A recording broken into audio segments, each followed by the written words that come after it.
ಅತ್ಯಾಚಾರ ಅತಿಯಾಗಿ ಸಮಾಜದಲ್ಲಿ ಕಾಣಿಸ್ಕೊಳ್ತಾ ಇದೆ ಅಂತಂದ್ರೆ ನಮಗೆ ವ್ಯಕ್ತಿಗತವಾದಂಥ ಸಂಸ್ಕಾರದ ಕೊರತೆ ಇದೆ ಅಂತ ಅರ್ಥ. 6 ಜನ 15 ವರ್ಷದ ಅಪ್ರಾಪ್ತೆಯ ಮೇಲೆ ವಿಶ್ವಾಸವನ್ನ ದುರುಪಯೋಗ ಪಡಿಸಿಕೊಂಡು ಗ್ಯಾಂಗ್ ರೇಪ್ ಅನ್ನ ಮಾಡಿದ್ದಾರೆ. ಈ ಸಮಾಜ ಒಂದು ಸಂಸ್ಕೃತಿ ಶುದ್ಧವಾಗಿ ಸಂಸ್ಕಾರ ಶುದ್ಧವಾಗಿ ಬೆಳೆತಾ ಇಲ್ಲ ಅನ್ನೋದರ ಬಗ್ಗೆ ಇಂಥ ಘಟನೆಗಳು ನಮಗೆ ಮತ್ತೆ ಮತ್ತೆ ನಮ್ಮನ್ನ ಎಚ್ಚರಿಸ್ತಾ ಇವೆ. ಹೆತ್ತವರ ಅನುಮತಿ ಇಲ್ಲದೇನೆ ಮಕ್ಕಳೇ, ಹೆಣ್ಣುಮಕ್ಕಳೇ ಮುಖ್ಯವಾಗಿ ಎಲ್ಲಿಯೂ ಹೋಗಬೇಡಿ, ಯಾರೊಟ್ಟಿಗೂ ಹೋಗಬೇಡಿ, ಏಕಾಂತದಲ್ಲಿ ಯಾರೊಟ್ಟಿಗೂ ಹೋಗುವ ಕೆಲಸವನ್ನ ಮಾಡಬೇಡಿ.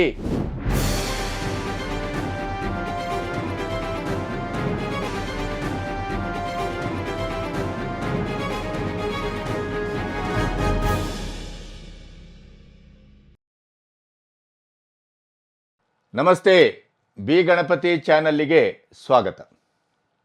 ಬೆಳಗಾವಿಯಲ್ಲಿ ಈ ತಿಂಗಳಲ್ಲಿ 2 ರೇಪ್ ಕೇಸ್ಗಳು ನಡೆದಿದ್ದಾವೆ.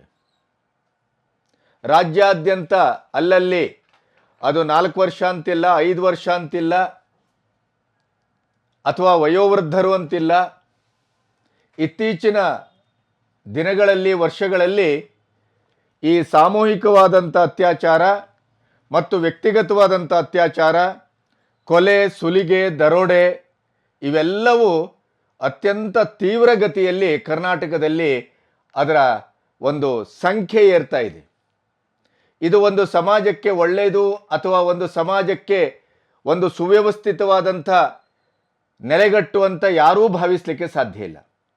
ಹಾಗಾದರೆ ನಮ್ಮ ಸಮಾಜ ಯಾವ ಕಡೆ ಸಾಗ್ತಾ ಇದೆ, ನಮ್ಮ ಸಾಂಸಾರಿಕವಾದಂಥ ಒಟ್ಟು ಸ್ಥಿತಿಗತಿಗಳು ಯಾವ ವಿಕ್ಷಿಪ್ತತೆಯಲ್ಲಿ ಅದು ಆಕೃತಿಗೊಳ್ತಾ ಇದೆ, ಆಧುನಿಕ ಜಗತ್ತಿನಲ್ಲಿ ಕೊನೆಗೂ ನಾವು ನಮ್ಮ ಸಂಸ್ಕಾರ, ನಮ್ಮದೇ ಆದಂಥ ಒಂದು ವ್ಯಕ್ತಿತ್ವವನ್ನು ಬೆಳೆಸ್ಕೊಳ್ಳುವ ರೀತಿಯಲ್ಲಿ ಅದು ಶಿಕ್ಷಣ ಇರ್ಬೋದು, ಮನೆ ಇರ್ಬೋದು, ಹೆತ್ತವರಿರ್ಬೋದು, ಒಟ್ಟಂದದಲ್ಲಿ ಏನಾಗ್ತಾ ಇದೆ ಅನ್ನುವಂಥ ಒಂದು ಗಂಭೀರವಾದಂಥ ಪ್ರಶ್ನೆಯನ್ನು ಈ ಅಪ್ರಾಪ್ತರು ನಡೆಸುವ ಮತ್ತು ಅಪ್ರಾಪ್ತೆಯರ ಮೇಲೆ ನಡೆಸುವ ಅತ್ಯಾಚಾರ ಅತ್ಯಂತ ಗಂಭೀರವಾಗಿ ನಮ್ಮನ್ನು ಯೋಚನೆಗೆ ಮುಂದೆ ಮಾಡ್ತಾ ಇದೆ. ಇವತ್ತು ಹಾಗಾದರೆ ಅತ್ಯಾಚಾರ ಅತಿಯಾಗಿ ಸಮಾಜದಲ್ಲಿ ಕಾಣಿಸ್ಕೊಳ್ತಾ ಇದೆ ಅಂತಂದರೆ ನಮಗೆ ವ್ಯಕ್ತಿಗತವಾದಂಥ ಸಂಸ್ಕಾರದ ಕೊರತೆ ಇದೆ ಅಂತ ಅರ್ಥ. ನಾವು ಮಕ್ಕಳನ್ನು ಯಾವ ರೀತಿ ಬೆಳೆಸ್ತಾ ಇದ್ದೇವೆ, ಮಕ್ಕಳ ಬೆಳವಣಿಗೆ ಅಂದರೆ ಏನು ಅಂತ ಭಾವಿಸಿದ್ದೇವೆ. ನಮ್ಮದೇ ಆದಂಥ ಇಬ್ಬರು ದುಡಿಯುವ ನಾಗಾಲೋಟದಲ್ಲಿ ಮಕ್ಕಳನ್ನು ನಾವು ಎಷ್ಟರ ಮಟ್ಟಿಗೆ ಕಾಳಜಿ ಮತ್ತು ಅವರ ಮೇಲೆ ಒಂದು ಕಣ್ಣಿಟ್ಟು ಸಾಕ್ತಾ ಇದ್ದೇವೆ, ಈ ಎಲ್ಲ ಪ್ರಶ್ನೆಗಳು ಹುಟ್ಟುಕೊಳ್ತಾ ಇದೆ. ಯಾಕೆಂತಂದರೆ ಈ ಒಂದು ಭೀಭತ್ಸವಾದಂಥ ಅತ್ಯಾಚಾರದ ಪ್ರಕರಣ ಅದನ್ನು ಇಡೀ ಸಮಾಜ ತನ್ನ ಆತ್ಮವನ್ನು ಮುಟ್ಟಿ ನೋಡಿಕೊಳ್ಳುವಂಥ ಒಂದು ಪ್ರಜ್ಞೆಯನ್ನು ಬೆಳೆಸಬೇಕಾಗಿದೆ. ಅಪ್ರಾಪ್ತ ಹುಡುಗಿ, 15 ವರ್ಷದ ಹುಡುಗಿ, 15 ವರ್ಷದ ಹುಡುಗಿ ಒಬ್ಬ ಸ್ನೇಹಿತನನ್ನು ನಂಬಿದಾಳೆ. ಸಮಾಜ ಅಂದಮೇಲೆ, ಸಂಸ್ಕೃತಿ ಅಂದಮೇಲೆ, ಸಮೂಹ ಅಂದಮೇಲೆ ಒಂದು ಸ್ನೇಹ ವಿಶ್ವಾಸ ಗಣಿಕಟ್ಟೇ ಕಟ್ಟುತ್ತದೆ. ಮತ್ತು ಸ್ನೇಹ ವಿಶ್ವಾಸದ ಮಧ್ಯೆಯೇ ಅವರ ಶೈಕ್ಷಣಿಕ ವ್ಯವಸಾಯವು ನಡೆಯಬೇಕಾಗುತ್ತೆ. ಹಾಗಾದರೆ ನಮ್ಮ ಶೈಕ್ಷಣಿಕ ವ್ಯವಸಾಯ ಯಾವ ರೀತಿ ಇದೆ, ನಮ್ಮ ಶಿಕ್ಷಕರು ಅಥವಾ ನಾವು ಕೊಡುವ ಶಿಕ್ಷಣ ಅಥವಾ ಇವತ್ತಿನ ಮೊಬೈಲು ಅಥವಾ ಇವತ್ತಿನ ಹೆತ್ತವರು ಮಕ್ಕಳನ್ನು ಯಾವ ರೀತಿ ಬೆಳೆಸ್ತಾ ಇದ್ದಾರೆ. ಈ 6 ಜನ 15 ವರ್ಷದ ಅಪ್ರಾಪ್ತೆಯ ಮೇಲೆ ವಿಶ್ವಾಸವನ್ನು ದುರುಪಯೋಗ ಪಡಿಸಿಕೊಂಡು ಗ್ಯಾಂಗ್ ರೇಪನ್ನು ಮಾಡಿದ್ದಾರೆ. ಅಷ್ಟಲ್ಲದೆ ಆ ರೇಪ್ ಮಾಡಿದ್ದನ್ನು ಅವಳು ಸಾರಿ ಸಾರಿ ಹೇಳಿದಾಳೆ, ಆದರೂ ಕೇಳ್ದೇನೆ ಅವಳನ್ನು ಒಂದು ಗುಡ್ಡಕ್ಕೆ ಕರ್ಕೊಂಡು ಹೋಗಿ, ಕಾಕತಿ ಗುಡ್ಡಕ್ಕೆ, ಸ್ನೇಹಿತ, ಆತ್ಮೀಯ, ನಂಬಿಗಸ್ತ, ಎಷ್ಟು ಹೇಳಿದ್ರು ಅವ್ರು ಕೇಳ್ದೇನೆ ಅವಳು ಬೇಡ ಅಂತಂದ್ರು ಅವಳನ್ನು ಪುಸಲಾಯಿಸಿ ಕಾಕತಿ ಗುಡ್ಡಕ್ಕೆ ಅವಳನ್ನು ಕರ್ಕೊಂಡು ಹೋಗಿದ್ದಾನೆ. ಅಲ್ಲಿ 5 ಜನ ಗೆಳೆಯರನ್ನು ಕರೆಸ್ಕೊಂಡಿದ್ದಾನೆ. ಅಲ್ಲಿ ರೇಪ್ ಮಾಡಿದ್ದಾರೆ. ಆ ರೇಪನ್ನು ಕಂಪ್ಲೀಟ್ ಮೊಬೈಲಲ್ಲಿ ವಿಡಿಯೋ ಮಾಡಲಾಗಿದೆ. ಆ ವಿಡಿಯೋವನ್ನು ಇಟ್ಟುಕೊಂಡು, ಇದು ಡಿಸೆಂಬರ್ನಲ್ಲಿ ನಡೆದದ್ದು, ಜನವರಿ, ಫೆಬ್ರವರಿ, ಮಾರ್ಚ್ ಇಲ್ಲಿವರೆಗೆ ಹಲವು ಬಾರಿ ಅವಳಿಗೆ ಆ ಮೊಬೈಲನ್ನು ತೋರಿಸೋದು, ಹೆದರಿಸೋದು, ಇಲ್ಲದೇ ನಾವು ಸೋಷಿಯಲ್ ಮೀಡಿಯಾದಲ್ಲಿ ಬಿಡ್ತೇವೆ ಅಂತ ಹೇಳೋದು, ಅವಳನ್ನು ಕರೆಸ್ಕೊಳ್ಳೋದು, ರೇಪ್ ಮಾಡೋದು. ನಾನು ಒಬ್ಬ ಹೆಣ್ಣೆತ್ತವನು, ಕರಳು ಉರಿತಾ ಇದೆ, ಎದೆ ನಡುಗ್ತಾ ಇದೆ. ಇಡೀ ದೇಹ ತಲ್ಲಣಿಸ್ತಾ ಇದೆ. ಆ ಮಗುವಿನ ಪರಿಸ್ಥಿತಿ ಏನಾಗಿರಬಹುದು? ಸಾಮಾಜಿಕರ ಭಯ, ಸಮೂಹದ ಭಯ, ಹೆತ್ತವರ ಭಯ, ಸಂಬಂಧಿಕರ ಭಯ. ಓ, ಇವಳ ಮೇಲೆ ರೇಪ್ ಆಗ್ಬಿಟ್ಟಿದೆ, 5-6 ಜನ ಹುಡುಗರು ಅನ್ನುವಂಥದ್ದು ಹೊರಗಡೆ ಬಂದರೆ ಏನಾಗ್ಬೋದು ನನ್ನ ಪರಿಸ್ಥಿತಿ? ಆ ಎದೆಗುದಿಯಲ್ಲಿ ಮತ್ತೆ ಮತ್ತೆ ನರಕಕ್ಕೆ, ಮತ್ತೆ ಮತ್ತೆ ಅವಳ ಮೇಲೆ ಅತ್ಯಾಚಾರ. ಹಾಗಾದ್ರೆ ಈ ಮಕ್ಕಳ ಮನಸ್ಸು ಯಾವ ರೀತಿ ಹಳವಂಡಾಗಿ ಹೋಗಿದೆ? ಅದರಲ್ಲೂ 2-3 ಅಪ್ರಾಪ್ತರು.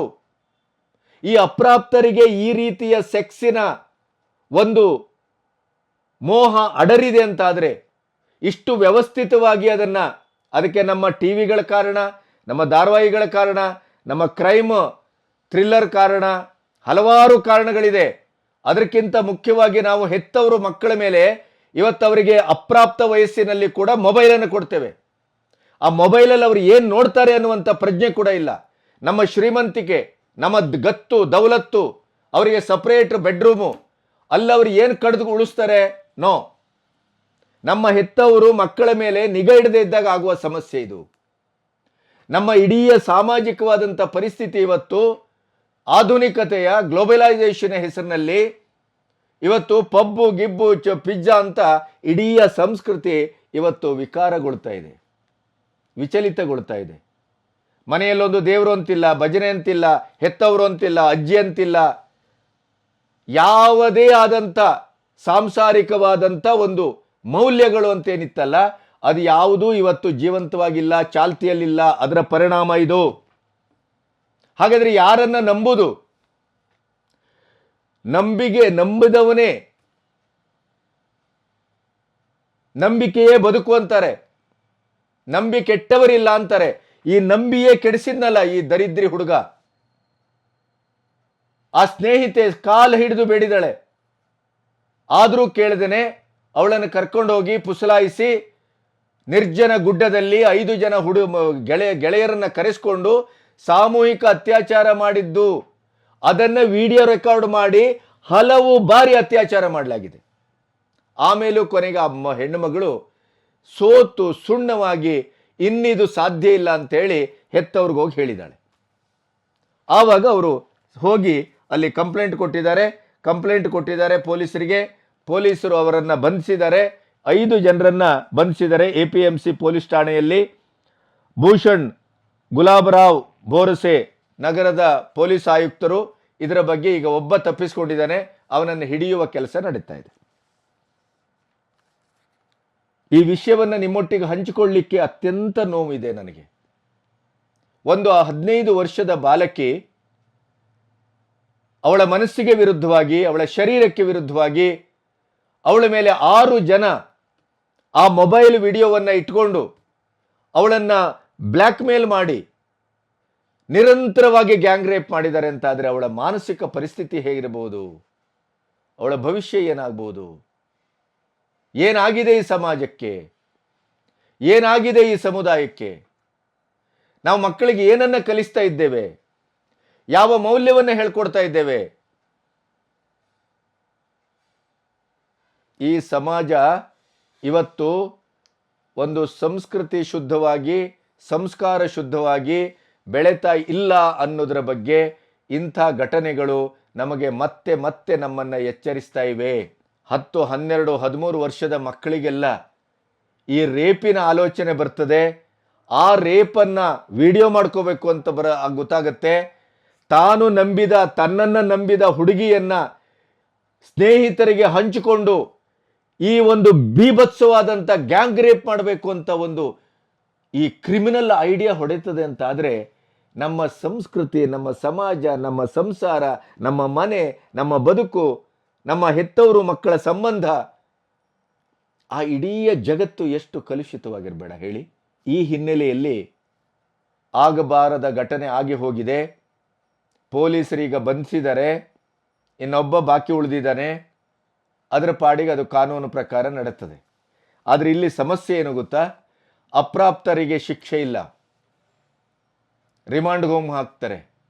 ಅದರ ಜೊತೆಗೆ 100ರಲ್ಲಿ 75 ಅತ್ಯಾಚಾರದ ಕೇಸುಗಳು ಸಾಕ್ಷಿ ಪುರಾವೆಗಳಿಲ್ಲ ಅಂತ ಅದು ಬಿದ್ದೋಗ್ತಾ ಇದೆ. ಕಾಕತಿ ಗುಡ್ಡಕ್ಕೋಗಿ ನಿರ್ಜನ ಪ್ರದೇಶದಲ್ಲಿ ರೇಪ್ ಮಾಡಿದ್ದಕ್ಕೆ ದಾಖಲೆ ಅಂದ್ರೇನು? ಈಗ ಅವರು ಮೊಬೈಲಲ್ಲಿ ಮಾಡಿಕೊಂಡಂತ ವಿಡಿಯೋಗಳೇ ದಾಖಲೆ. ಅಷ್ಟು ಬಿಟ್ಟರೆ ಬೇರೆ ದಾಖಲೆಗಳಿರುವುದಿಲ್ಲ. ಹಾಗಾಗಿ 75 ಕೇಸ್ಗಳು, 100ರಲ್ಲಿ 75 ಕೇಸ್ಗಳು ಈ ರೇಪ್ ಕೇಸ್ಗಳಲ್ಲಿ, ಅತ್ಯಾಚಾರದ ಕೇಸ್ಗಳಲ್ಲಿ ಕಂಪ್ಲೀಟ್ ಆಗಿ ಅದು ಕಾನೂನಾತ್ಮಕವಾಗಿ ಹೊರಗಡೆ ಹೋಗ್ತವೆ, ಬಿದ್ದೋಗ್ತವೆ, ಅವ್ರಿಗೆ ಶಿಕ್ಷೆ ಆಗುವುದಿಲ್ಲ. ಇದು ಅವರಿಗಿರುವಂತ ಅಡ್ವಾಂಟೇಜು.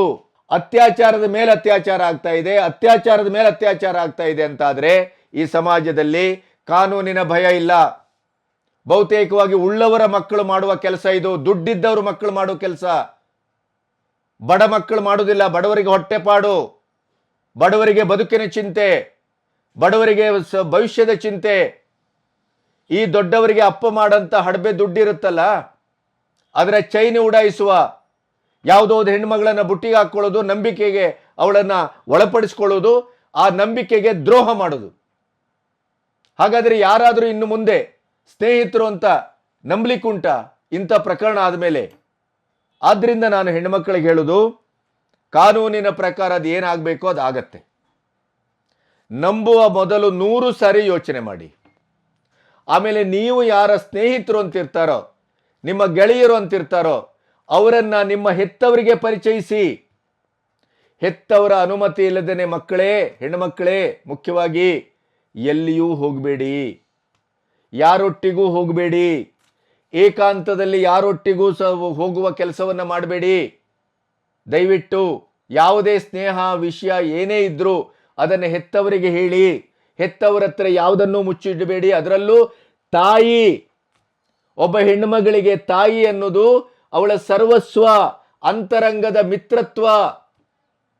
ಏನೇ ಖಾಸಗಿ ವಿಚಾರ ಇದ್ರೂ ಅಪ್ಪನ ಹತ್ರ ಹೇಳ್ಕೊಳ್ಳಿಕ್ಕಾಗದೆ ಇರಬಹುದು, ಅಮ್ಮನ ಹತ್ರ ಹೇಳ್ಕೊಳ್ಳಿ, ಅದು ಅಮ್ಮ. ಆದ್ರಿಂದ ಮುಚ್ಚಿಡಬೇಡಿ. ಇದೇ ಹೆಣ್ಣುಮಗಳು ನಂಬಿದ್ಲು, ಆ ಹುಡುಗ ಕರ್ಕೊಂಡೋದ, ಅಚಾನಕ್ಕಾಗಿ ಅವಳ ಮೇಲೆ ರೇಪ್ ಆಯಿತು, ಅಚಾನಕ್ಕಾಗಿ ಅವಳ ಮೇಲೆ ಬಲಾತ್ಕಾರ ಆಯಿತು, ಅದನ್ನು ವಿಡಿಯೋ ಮಾಡಿಕೊಂಡ್ರು, ಮತ್ತೆ ವಿಡಿಯೋವನ್ನ ಇಟ್ಕೊಂಡು ಕರೆತಾ ಇದ್ದಾಗ ಈ ಘಟನೆಯನ್ನ ತಾಯಿಗೆ ಅವತ್ತೇ ಈ ಹೆಣ್ಣುಮಗಳು ಹೇಳಿದ್ದಿದ್ರೆ ಮುಂದಾಗುವ ಹಲವು ಬಾರಿಯ ಗ್ಯಾಂಗ್ ಅತ್ಯಾಚಾರದ ಆ ಘಟನೆ, ಆ ಬೀಭತ್ಸ ಘಟನೆ, ಆ ಹಿಂಸೆ, ಆ ನೋವು, ಆ ಹೃದಯ ವಿದ್ರಾವಕವಾದಂತಹ ಘಟನೆಯಿಂದ ಈ ಹೆಣ್ಣುಮಗಳು ತಪ್ಪಿಸ್ಕೊಳ್ಬಹುದಿತ್ತು.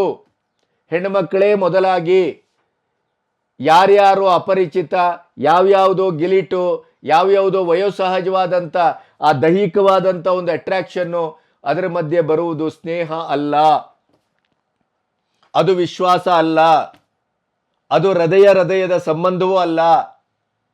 ಅದಕ್ಕೆ ಇನ್ಫ್ಯಾಕ್ಚುಯೇಷನ್ ಅಂತಾರೆ. ದಯವಿಟ್ಟು ಅರ್ಥ ಮಾಡ್ಕೊಳ್ಳಿ. ಯಾವುದೇ ಸ್ನೇಹ ಸಂಬಂಧ ಇದ್ರೂ ಅದು ಸಮೂಹದ ಮಧ್ಯೆ ಇರಲಿ, ಏಕಾಂತದಲ್ಲಿ ಬೇಡ. ಯಾರು ಎಲ್ಲಿಗೆ ಕರೆದ್ರೂ ಹೋಗಬೇಡಿ. ಸಿನಿಮಾ ಇರ್ಬೋದು, ಯಾವುದೋ ಒಂದು ಪಾರ್ಲರ್ ಇರ್ಬೋದು, ಐಸ್ ಕ್ರೀಮ್ ತಿನ್ನುವ ಅನ್ಬೋದು, ಐಸ್ ಕ್ರೀಮಲ್ಲೂ ಇವತ್ತು ಏನೇನೋ ಹಾಕ್ಕೊಳ್ತಾರೆ. ಬಹಳ ಭಯಾನಕವಾದ ಸ್ಥಿತಿಯಲ್ಲಿ ಬದುಕಲ್ಲಿ ನಾವು ಬದುಕ್ತಾ ಇದ್ದೇವೆ. ಹೆಣ್ಮಕ್ಳೇ ದಯವಿಟ್ಟು ನಿಮ್ಮ ಯಾವುದೇ ಅಂತರಂಗದ ವಿಚಾರ ಏನೇ ಆದರೂ ಅದನ್ನು ತಾಯಿ ಹತ್ರ ಹಂಚಿಕೊಳ್ಳಿ. ಅಥವಾ ನಿಮ್ಮ ಸಿಸ್ಟರೋ ಇತ್ಯಾದಿ ಸಹೋದರರೋ ಇದ್ದರೆ ಅವರು ಅಷ್ಟೇ ನಿಮಗೆ ನಂಬಿಗಸ್ತರು ಅಂತಾದರೆ ಅವ್ರ ಹತ್ರ ಹಂಚಿಕೊಳ್ಳಿ. ಈ ಹಂಚಿಕೊಳ್ಳದೆ ಇರುವ ಸಮಸ್ಯೆ ಇದು. ನೋಡಿ, ಈಗಲಾದರೂ ನೀವು ಹಂಚಿಕೊಂಡ್ರಿ, ಆದರೆ ನಡೆಯಬಾರದ ಘಟನೆ ಎಷ್ಟು ನಡೆದೋಯ್ತು, ಎಷ್ಟು ಹಿಂಸೆ ಆಯಿತು, ಎಷ್ಟು ಘಾಸಿಗೊಂಡ್ರಿ. ಅದರ ಬದಲು ಅಚಾನಕ್ ಆಗಬಾರ್ದಿತ್ತು.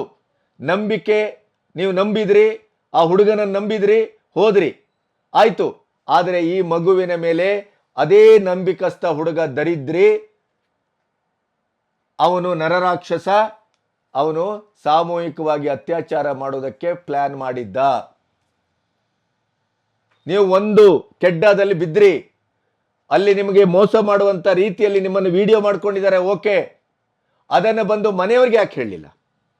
ದಯವಿಟ್ಟು ಹೆಣ್ಮಕ್ಳೇ ಯಾವುದನ್ನು ಮುಚ್ಚಿಡಬೇಡಿ.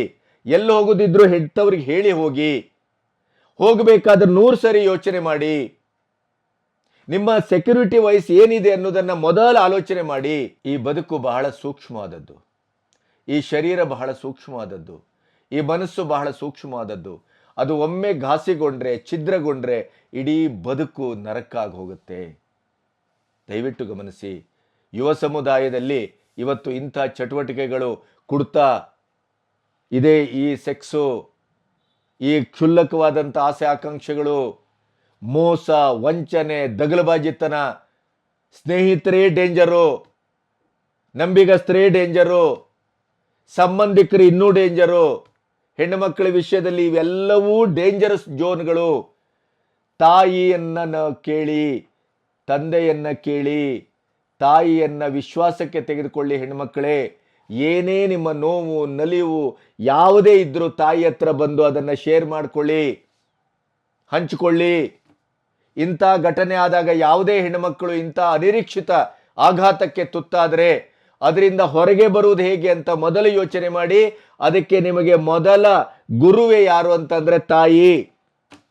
ಇನ್ಯಾರ ಹತ್ರ ಹೇಳ್ಕೋಬೇಡಿ, ತಾಯಿ ಹತ್ರ ಹೋಗಿ ಹೇಳಿ, ಹೀಗೀಗ ಆಯ್ತಮ್ಮ, ತಪ್ಪಾಗೋಗಿದೆ, ನನ್ನಿಂದ ನಂಬಿ ಕೆಟ್ಟೆ ನಾನು, ಈ ರೀತಿ ಘಟನೆ ಆಗಿದೆ, ಅವನು ಈ ತರ ವಿಡಿಯೋ ಮಾಡ್ಕೊಂಡಿದ್ದಾನೆ, ನಾನು ಏನು ಮಾಡಬೇಕು? ಮೊದಲು ಹೆತ್ತವರೊಟ್ಟಿಗೆ ಅದನ್ನ ಬಿಚ್ಚಿಕೊಳ್ಳಿ, ಹೆತ್ತವರೊಟ್ಟಿಗೆ ಅದನ್ನು ಹಂಚಿಕೊಳ್ಳಿ. ಈ ಸಮಾಜ ಬಹಳ ಕ್ರೂರವಾಗಿದೆ. ಇವತ್ತು ನಂಬಿಕೆಗೆ, ಸ್ನೇಹಕ್ಕೆ, ಪ್ರೀತಿಗೆ ಯಾವ ಬೆಲೆಯೂ ಇಲ್ಲ. ಅದರ ಮಧ್ಯೆ ಲವ್ ಜೆಹಾದಿನ ದೊಡ್ಡ ಸಮಸ್ಯೆ ಇದೆ. ನೆನಪಿಡಿ. ಹೆಸರು ಬದಲಾಯಿಸ್ಕೊಳ್ತಾರೆ, ನಾಮ ಹಾಕ್ಕೊಳ್ತಾರೆ, ಕೊನೆಗೆ ಅವರು ಕಲ್ಮಾ ಓದಿ ಅಂತ ಹೇಳುವ ಲೆವೆಲ್ಗೆ ಬರ್ತಾರೆ. ನೆನಪಿಡಿ. ಈ ಲವ್ ಜೆಹಾದು, ಈ ಪ್ರೀತಿ ಪ್ರೇಮ, ಈ ಅಪ್ರಾಪ್ತ ವಯಸ್ಸಿನಲ್ಲೇ ದೇಹದ ಹುಚ್ಚು, ಇಡೀ ಸಮಾಜ ಪ್ರಕ್ಷುಬ್ಧವಾಗಿದೆ, ಸುಗಮವಾಗಿಲ್ಲ, ಸುಶೀಲವಾಗಿಲ್ಲ. ಹೆಣ್ಮಕ್ಕಳೇ, ದಯವಿಟ್ಟು ಅರ್ಥ ಮಾಡ್ಕೊಳ್ಳಿ. ಯಾವುದೇ ಕಾರಣಕ್ಕೂ ಒಂಟಿಯಾಗಿ ಯಾರೊಟ್ಟಿಗೂ ಹೋಗಬೇಡಿ. ಯಾವ ಸ್ನೇಹವನ್ನು ಅತ್ಯಂತ ಗಂಭೀರವಾಗಿ ನಂಬೇಡಿ. ಅದನ್ನು 100 ಸರಿ 1000 ಸರಿ ಆಲೋಚನೆ ಮಾಡಿ. ನಿಮ್ಮ ಯಾವುದೇ ಸ್ನೇಹ ಸಂಬಂಧವನ್ನು ಗೌಪ್ಯವಾಗಿಡಬೇಡಿ. ಹೆತ್ತವರಿಗೆ ಹೇಳಿ. ಇಂಥ ಅನಿರೀಕ್ಷಿತವಾದ ಘಟನೆ ಜೀವನದಲ್ಲಿ ಘಟಿಸ್ತದೆ. ಅದು ವಿಧಿಯೋ, ಆ ಸಂದರ್ಭಕ್ಕೆ ಸಂಬಂಧಪಟ್ಟಂತ ಅನಿರೀಕ್ಷಿತ ಘಟನೆಯೋ, ಅದು ಏನಾದರೂ ಇರಲಿ. ಆದರೆ ಇಂಥ ಘಟನೆ ಆದಾಗ ಮೊದಲು ಹೋಗಿ ಹೆತ್ತವರಿಗೆ ಹೇಳಿ, ತಾಯಿಗೆ ಹೇಳಿ. ಇದೇ ಹೆಣ್ಣುಮಗಳು ತಾಯಿಗೆ ಪ್ರಥಮ ಘಟನೆ ಆದಾಗಲೇ ಬಂದು ಹೇಳಿದ್ದಿದ್ರೆ ಅಗೇನ್ ಅಂಡ್ ಅಗೇನ್ ಅವಳ ಶರೀರದ ಮೇಲೆ, ಮನಸ್ಸಿನ ಮೇಲೆ ಆಗುವ ಈ ಕ್ರೂರಿಗಳ ಆಘಾತ ತಪ್ಪುತ್ತಾ ಇತ್ತು. ಅದನ್ನು ಎಣಿಸಿದ್ರೇ ಮನಸ್ಸೆಲ್ಲ ನಡುಗ್ತದೆ. ಎಂಥ ಕೆಟ್ಟ ಸಮಾಜದಲ್ಲಿದ್ದೇವೆ. ನಂಬಿದವರನ್ನ ಕೂಡ ಈ ರೀತಿ ನೀವು ಮೋಸ ಮಾಡ್ತೀರಿ ಅಂತಾದರೆ ಈ ದರಿದ್ರ ಸ್ನೇಹಕ್ಕೆ, ನಂಬಿಕೆಗೆ ಎಂಥ ಒಂದು ಪ್ರಾರಬ್ಧ ಬಂದಿದೆ ರೀ ಈ ಸಮಾಜದಲ್ಲಿ. ದಯವಿಟ್ಟು ಹೆಣ್ಮಕ್ಕಳೇ ಅರ್ಥ ಮಾಡ್ಕೊಳ್ಳಿ. ನೀವೇ ಸುಬಗರು, ನೀವೇ ಶೌರ್ಯವಂತರು, ನಾನೇ ರ್ಯಾಂಬೋ, ನಾನೇ ಹಂಗೆ, ದಯವಿಟ್ಟು ಬೇಡ. ಶಾರೀರಿಕವಾಗಿ, ಮಾನಸಿಕವಾಗಿ ನೀವು ಸ್ವಲ್ಪ ಮಟ್ಟಿಗೆ ಎದುರಿಸಲಾರದಂಥ ಒಂದು ಸ್ಥಿತಿಯಲ್ಲಿ ಇರ್ತೀರಿ. ಅದಕ್ಕೆ ಮಾರ್ಷಲ್ ಆರ್ಟ್ಸ್ ಎಲ್ಲ ಕಲೀರಿ. ನಿಮ್ಮ ಸ್ವಂತವಾಗಿ ನೀವು ರಕ್ಷಿಸಿಕೊಳ್ಳುವಂಥ ವಿಧಿವಿಧಾನವನ್ನು ಕಲ್ತ್ಕೊಳ್ಳಿ. ಹೆತ್ತವರು ಆದಷ್ಟು ಮಕ್ಕಳನ್ನು ಸಂಸ್ಕಾರವಂತರಾಗಿ ಬೆಳೆಸಲಿಕ್ಕೆ ಮುಂದಾಗಿ. ದುಡ್ಡು, ಕಾಸು, ಬಂಗಲೆ, ಹಣ ಮಾಡೋದೇ ಜೀವನ ಅಲ್ಲ. ಸಣ್ಣ ಸಣ್ಣ ಮಕ್ಕಳಿಗೆಲ್ಲ ಮೊಬೈಲ್ ಕೊಡಬೇಡಿ. ಏನು ಹಿಂದೆಲ್ಲ ಮೊಬೈಲು, ಫೋನು ಎಲ್ಲ ಇಲ್ಲದೆ ಶಾಲೆಗೆ ಹೋಗಿ ಬರ್ತಿರ್ಲಿಲ್ವಾ? ಶಾಲೆ ಬಿಡ್ಲಿಕ್ಕೆ ಬಸ್ಸಿದೆ, ಹೋಗ್ಲಿಕ್ಕೆ ಬಸ್ಸಿದೆ, ಬರ್ಲಿಕ್ಕೆ ಬಸ್ಸಿದೆ. ಯಾಕೆ ಮೊಬೈಲ್ ಕೊಡ್ತೀರಿ? ಈ ಮೊಬೈಲ್ನ ಹಣೆ ಬರ ಇದು. ವಯಸ್ಸಲ್ಲದ ವಯಸ್ಸಲ್ಲಿ ಮಾಡಬಾರದ ಕೆಲಸವನ್ನು ಮಾಡಲಿಕ್ಕೆ ಅವನನ್ನು ಮುಂದೆ ಮಾಡುತ್ತದು. ಇದೆಲ್ಲವನ್ನ ಯೋಚನೆ ಮಾಡಿ ನಾವು ಸಮಾಜದಲ್ಲಿ ಬದುಕಬೇಕಾದಂಥ ಒಂದು ಬಹಳ ವಿಕ್ಷಿಪ್ತವಾದಂಥ ಸ್ಥಿತಿಯಲ್ಲಿದ್ದೇವೆ. ಅತ್ಯಂತ ಕರುಣಾಜನಕ ಘಟನೆ ಇದು. ಎಲ್ಲವೂ ಒಂದು ಸರಿಯಾದ ರೀತಿಯಲ್ಲಿ ಮಕ್ಕಳನ್ನು ಬೆಳೆಸಿದ್ರೆ, ಸಮಾಜ ಸರಿಯಾಗಿದ್ದರೆ, ಸಂಸಾರ ಸರಿಯಾಗಿದ್ದರೆ, ಸರಿಯಾದ ರೀತಿಯಲ್ಲಿ ಹೋಗ್ತಾ ಇದ್ದರೆ ಈ ಥರದ ಘಟನೆಗಳು ಆಗ್ತಾ ಇರಲಿಲ್ಲ. ನಮಸ್ತೆ.